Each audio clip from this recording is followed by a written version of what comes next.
What Jamaica suffers from is the ignorance and bad mind and power-hungry people. So here is what happens. They don't want the Jamaica Labour Party to be the one to define Portmore as a parish, because somehow they feel that that will hurt them politically. The next PNP government in our first term in office is going to increase the supply of houses. We are going to build 50,000 starter units under the National Housing Trust so that people can buy a house and then expand it to what you want.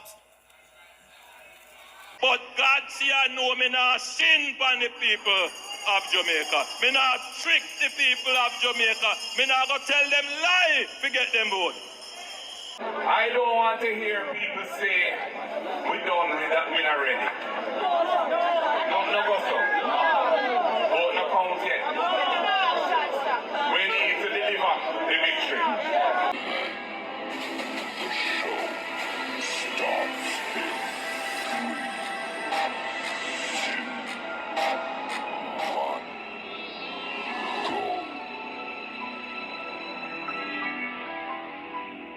Hello, I'm Dudley Thompson, and welcome again to WDT Media TV. Prime Minister Andrew Holness, while on the campaign trail, is calling the PNP bad mind and power hungry. What Jamaica suffers from is the ignorance and bad mind and power-hungry people. So here is what happens. They don't want the Jamaica Labour Party to be the one to define Portmore as a parish, because somehow they feel that that will hurt them politically. Not that it will hurt them by taking away PDs from the constituency they now hold. That is one concern they have. But the real concern is that it would be the Jamaica Labour Party that has created the 15th parish and established that for the rest of history, that the generations to come would remember that it is the Jamaica Labour Party that established this booming metropolis of Portmore. And they don't want that. They don't want that. So even if it is in your interest,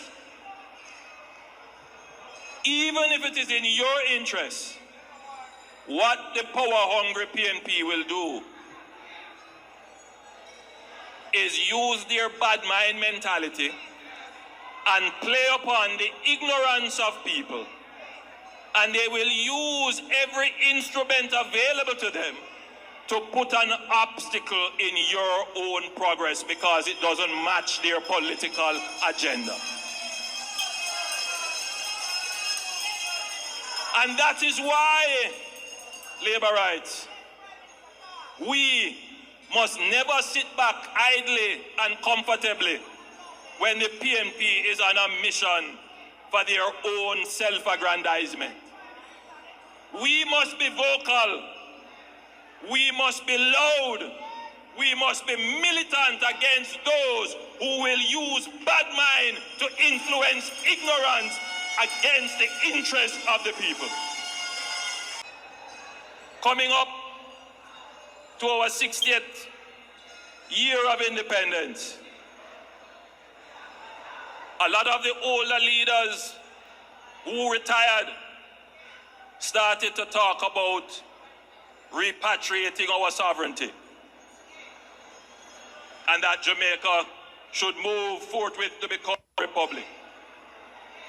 An idea that I am sympathetic to. And being the Prime Minister at the time, it falls to me to put those things in motion to make Jamaica a republic. Never forget, the leader of the opposition stood up in Parliament and he said, I support it.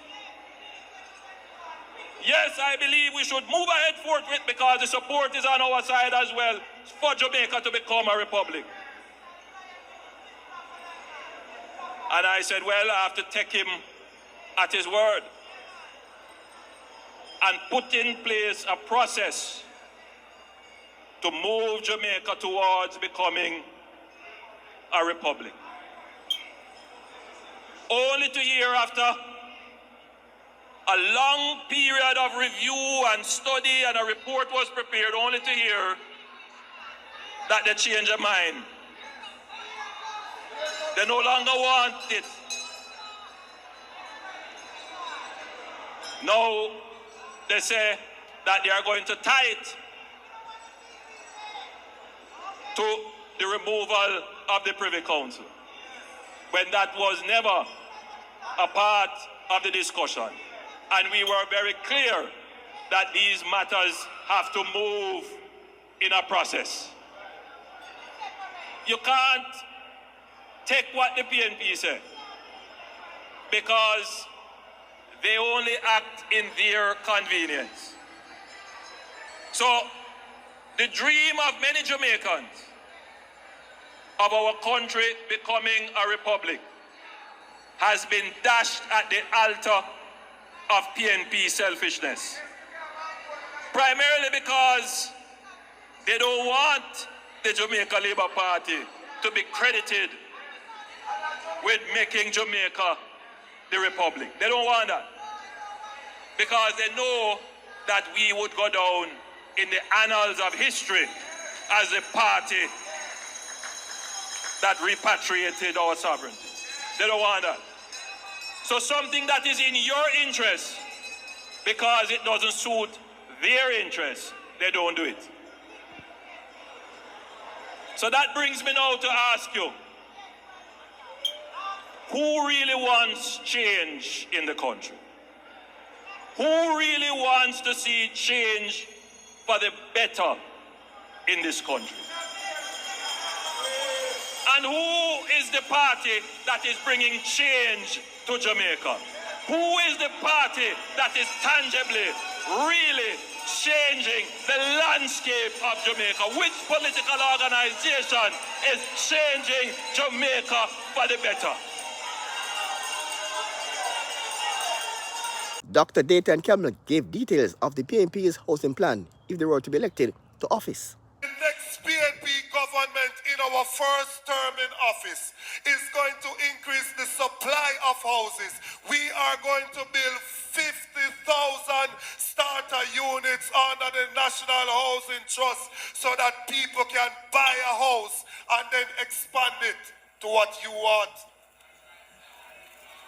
And when we do that, we are going to ensure that none of them costs more than $10 million.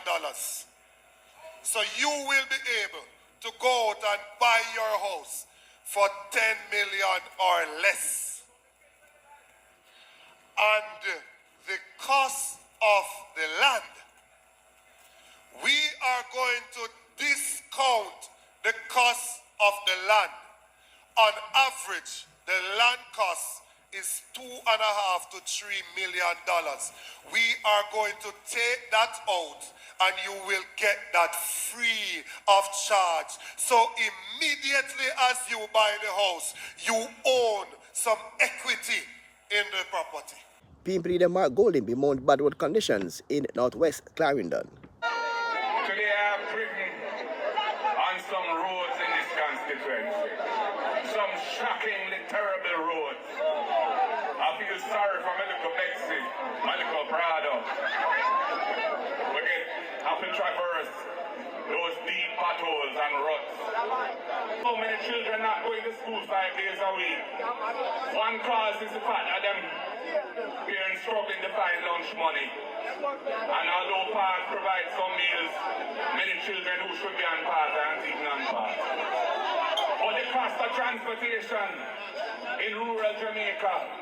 It's very difficult for many parents to find the bus fare or taxi fare so that their children can attend school every day. That is why in the budget debate we announced a program where we are going to expand the assistance given to families to send their children to school. Right now on the path is 7,500 children.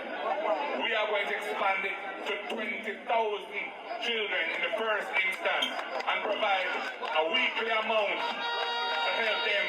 Getting hot there on the campaign trail. I'm Dudley Thompson, and again, please like, share and subscribe. And as usual, thanks for watching.